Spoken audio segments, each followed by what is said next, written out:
share with you about Steve. And I do want to tell this first. I became involved with Steve when his company and Steve, as the owner, decided that it would be great if administrator assistants would be the key player for the Spell Day. And you know Spell Day. Remember I used to come here and tell you about Spell Day so many times, and the Journal and Courier used to be sponsor of it. Well, the Journal and Courier came to us last spring and said they no longer can do it. Their funds are such that they can no longer be a Scripps regional national sponsor. Now this represents 10 schools, 10 counties. And school corporations are involved in it, and they send their students 4th through 8th grade, one per school, to be in the Regional National Bee. So I can't say enough about AA, Administrator Assistants, and Steve Wittenauer being willing to sponsor this. And by the way, for the first time in 15 years, probably going on 20, I've been involved with it for the last 25 years plus, we have 45 schools participating in the Regional National Bee from 10 counties. That's a first. That's a first because we have such intervention by key people such as Steve. So Steve has spent 46 years in education. He's been a superintendent, teacher, and principal. He served in 4 school corporations, Frontier, Cloverdale, Benton, and Union Township. Were you superintendent in all those counties? And 2 of them, 2. He retired in 2006. In January 2007, Steve started a company called Administrator Assistants, and it's helping schools solve problems. Many professionals are involved in this company, and one you would know, especially those that are Lafayette residents, because Dr. Ed Eiler is involved in Administrator Assistants, providing professional expertise to make Indiana the greatest state. And it's going to take all of us working together with Steve as the helm, helping schools make a difference. So with that, I'll turn it over to Steve.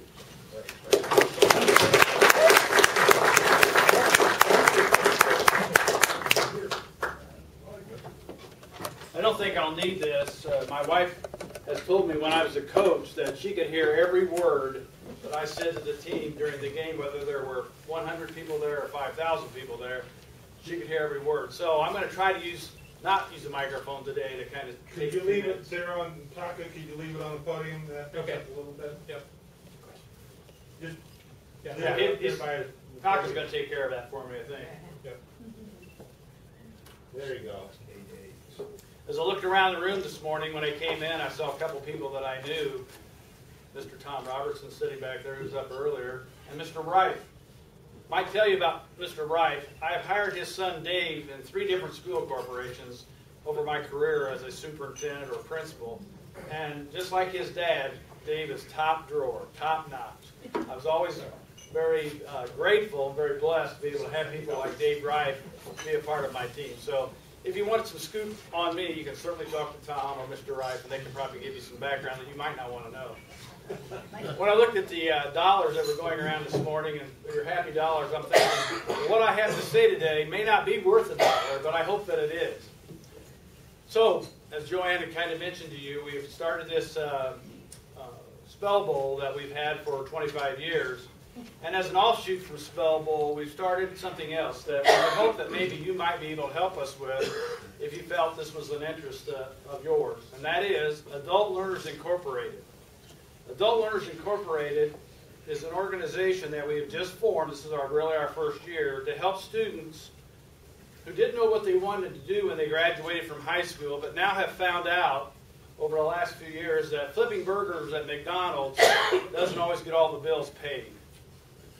In my lifetime as a principal and as a superintendent, many times I've helped our honor students get scholarships through programs called Dollars for Scholars. You may be familiar with that organization. It originated, I think, in Minnesota.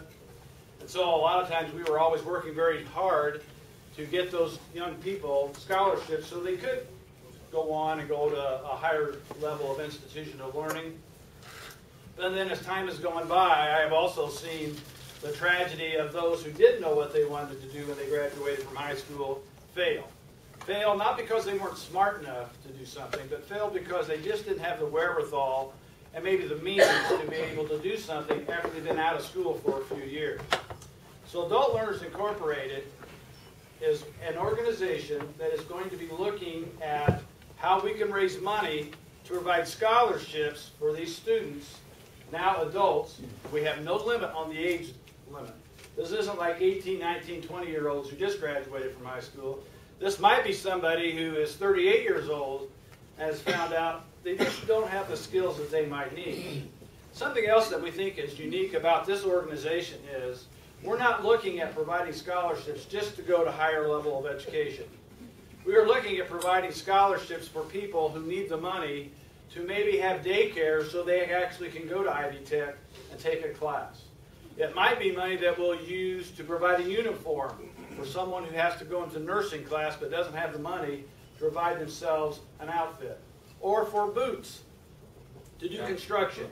It's really a unique situation in that, yes, we will provide scholarships for higher adult education and going to a higher institution like Purdue or Ivy Tech or wherever else there might be a level of higher learning available. But that's not what we're limiting it to. The Spell Bowl that we're going to be having on March the 5th will be held at Frontier High School. That is just one event to start publicizing Adult Learners Incorporated. There will be other things probably over the course of the year that we haven't thought about yet that we'll also be using to raise money. I live on a golf course outside here at the Ravines Golf Course and just outside here by Fort Wittenauer. So we may have a golf outing as well to raise money there because I know the owners and I live there and I think I can probably get a pretty good deal on sponsoring a golf tournament so we can raise money there. So the process will be, as we've had this Spell Day coming up on March the 5th at Frontier, one of the really neat things about Spell Day is when we have a winner, and we've had winners out of West Lafayette before who've gone on to the National and won. You probably know, maybe might remember that. But more importantly is, again, with our idea of getting someone to participate, as Joanne mentioned earlier, we have 45 schools, which is really, really good. We're really pleased. But just like other things where people might have trouble financially getting to Washington, D.C., I've kind of gone around the last couple of weeks trying to find someone who would be willing to donate the money to send the mother, the father, and the winner to Washington, D.C. And I'm happy to tell you today that Henriot Insurance, Gary Henriot, who many of you probably know, has decided he will foot the bill to send that child and his mom and dad, or the two adults, whatever that case might be, to Washington, D.C. So we're really pleased. If you see Gary, please say thank you for me, because it's really important that we get our local winner to Washington, D.C. to participate in the National Scripps Bee. Something else on that March 5th date that is a fun event is in the morning of that day we have groups of 3 who are in a spelling bee. So you have a group of 3. It could be a grandfather, a daughter, a grandchild participate. They go up on stage, they kind of get together, we give them the word, they have to answer and spell the word correctly. So if there's anybody here who thinks they would like to bring a group of 3 to Frontier High School on March the 5th, I think it's probably going to be at 9 o'clock, it's a fun event. We actually have had teams from Purdue University come. We had 6 or 7 teams of 3 football players come last year. We also had 3 volleyball players from Purdue come last year. We've had business owners and some of their employees come and they dress up in different uniforms. It's just a fun activity. And the other thing we try to do that morning is there might be some of our spelling bee participants who might want to be involved in that just to get the stage fright away from them, so when they actually get to the real spelling bee in the afternoon, they kind of know what the process is and how it works. So maybe they feel a little bit more at ease when they go and start spelling those words. Because we all know, not all of us have the gift of gab like I do in front of people.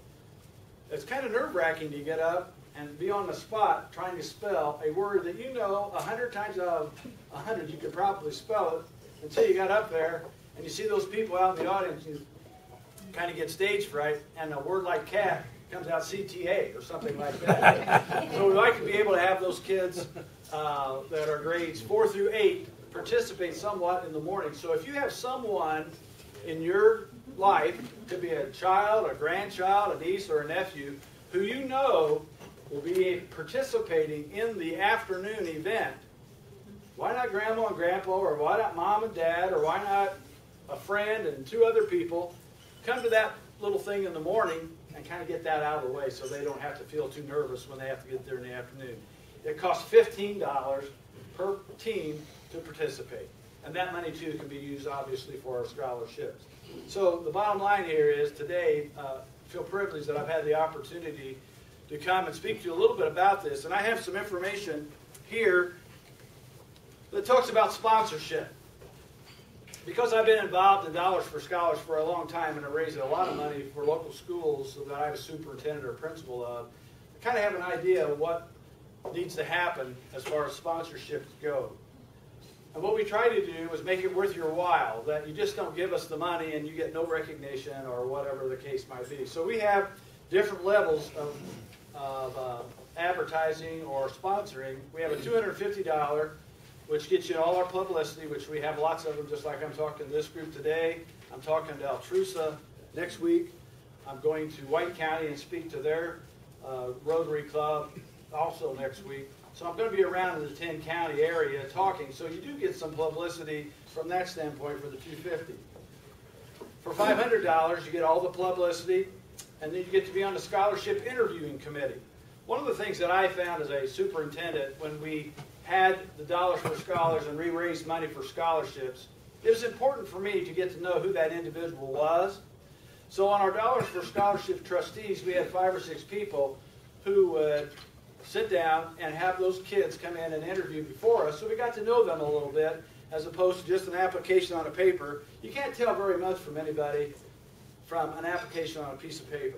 So the $500 sponsors will allow you to be on that interviewing committee. For $750, you'll actually get to offer and be there and present a scholarship, plus everything else I've already mentioned, by the way, to the winner of those particular scholarships. And for $1,000, you'll actually get a scholarship in your name. And it could be more than one scholarship because we don't know how much money we're going to receive. One of our goals is to make sure that we have one scholarship in every county. Because we have 10 counties involved, we'd like to be able to say, we'll be able to give every county one scholarship. Depending on how much money we can raise, it might be 10 scholarships for Tippecanoe County and Clinton County and whatever the case might be there. So for $1,000, that's what you are able to get as well. Certainly we'll take money under $250 because we want to be able to get a nice reserve so that as those scholarships applications come in, that we can fund as many of those as we possibly can. So I don't know if you'd have an interest, but I've brought forms that you can fill out. We are a 501(c) organization as well. So that helps you with your taxes, which I think is something I'm always looking at when I donate to various organizations. I like to get a little kickback from Uncle Sam if I can make this a tax-deductible contribution. And obviously our 501(c) allows us to do that. So that's kind of the crux of the matter. The 10 counties are all surrounding Tippecanoe County. Originally when we had the Spell Bee, it was always here in Tippecanoe County. At Sunnyside. At Sunnyside. For 25 years. But I thought if we were going to get involvement from the other 9 counties, we need to kind of move this around. And so this year, because I have a strong affiliation to Frontier, that's where I worked for 15 or 17 years, and my office is in Brookston, Indiana. I thought it would be good for me to be able to get the people I needed to work there at Frontier that year. Next year, it might go to Frankfurt. The following year, it might go to Covington. It just kind of depends on where this will be moved around. Because if we can get ownership, then we think that works best than if you're just donating to something and really doesn't know where your money goes or what your money is going to be used for. Again, looking at my superintendent experience, the last place I was superintendent was at Benton Community School Corporation. I found that over my course as an administrator, the more transparent you can be, the better support you're going to have. If you think you're going to try to fool somebody and hide something, there are a lot of people in this room that are a lot smarter than I, who would find out if I wasn't really upfront. So I learned a long time ago that my dad told me a long time ago, tell the truth, you'll never have to worry about it. If people want to disagree with you, that's fine. But at least you told the truth how you thought it was. If you lie, one lie leads to another. We all know that it just kind of makes a mountain out of that molehill. We don't like to make mountain out of molehills, especially when I was superintendent. I didn't want to have to deal with any bigger problem than I had to. So if I could take it and tackle it early on and kept it a molehill, I was much more successful than if I had a mountain. So that's kind of where we are with the scholarship money, what it is being used for. Probably most 95% of that will all be used for scholarships. There's always a little bit of overhead that you have to pay, stamps and envelopes and things like that. But for the most part, that money is going to be funneled right into the scholarships. And we will be doing this, hopefully, for many, many years to come. And maybe I can come back again next year and give you a report on what happened. Maybe if some of you donated, you'll want to know what happened as well. Maybe you as an organization might feel that you can sponsor this as well. So that's really what we're all about. Adult Learners Incorporated. Spell Day is our publicity stunt, if you will, to begin with, but there'll be other things over the course of time that we're going to do to raise money. My personal goal is $50,000 this first year. I know that's a large undertaking, but so far we have Lafayette Community Bank is a partner. They've given us $500. PEFCU. And Jeff Love is back there. Good. Jeff, thank you very much. Sure. We have AFL-CIO.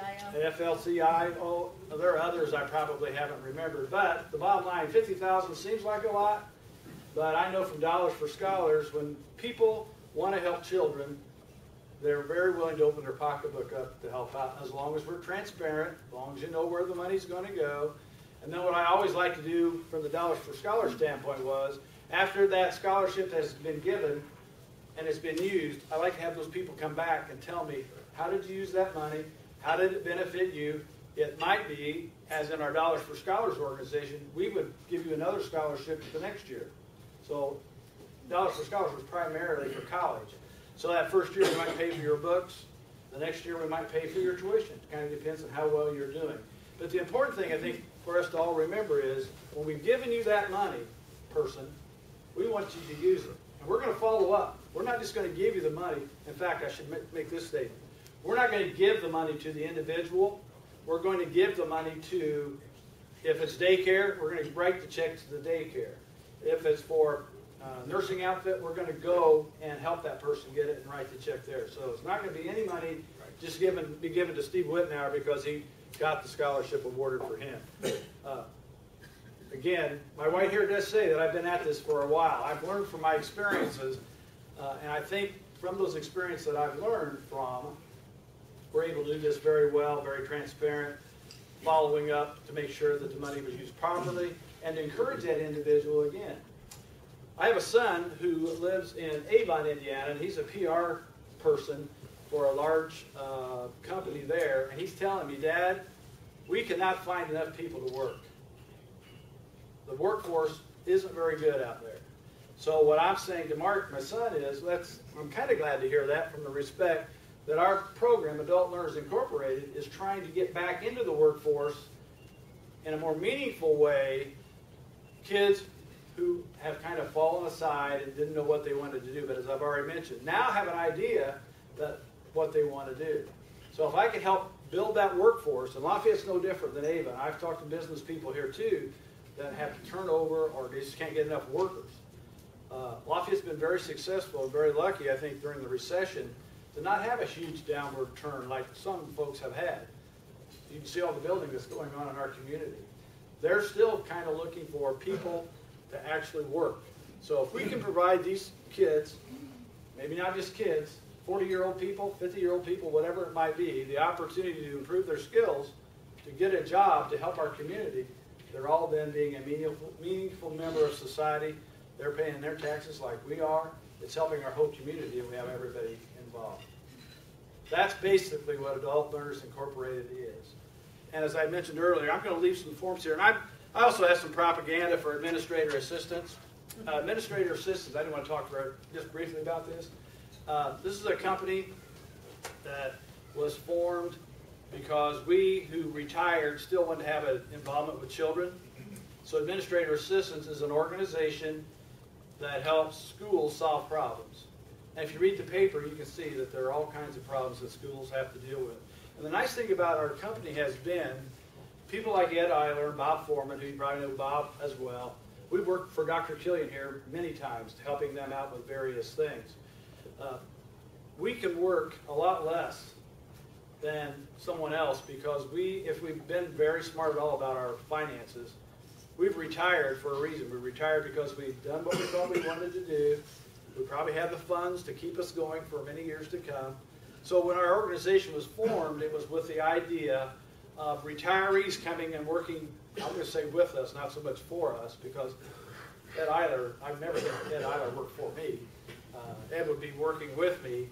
They are able to continue to maintain involvement with kids through our organization. We probably have 15 or 20 or 30 programs that we work for schools, and they don't have to pay the teacher retirement and Social Security, that sort of thing. That's less money they have to spend to get a problem solved. As soon as I leave here today, I'm heading to French Lick, Indiana. We just did a study there for a school corporation who's struggling financially, and that's kind of a thing that's happening all over the state of Indiana, is schools struggling financially. So I was in French Lick today. Yesterday I was in Middlebury, Indiana, which probably knows up by South Bend, talking to them about another program. So just briefly wanted to tell you that we just didn't fall off the tomato wagon. We have been in education for a long time. Probably have 1,000 years of experience with the people. And I'm going to leave some brochures here. There may be other people that you might know on our team. And I'm going to leave, if you'll look at these, they've got all our programs. They got who works for Administrator Assistance. I say works for. I always want to say works with. So I'll leave some of these here today just so you might have an idea. We are on the web at administratorassistance.com.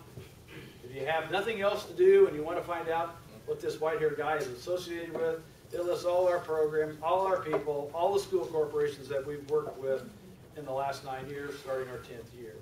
So I wanted to briefly talk just briefly about that so you kind of knew who we were. So again, we'll leave these here.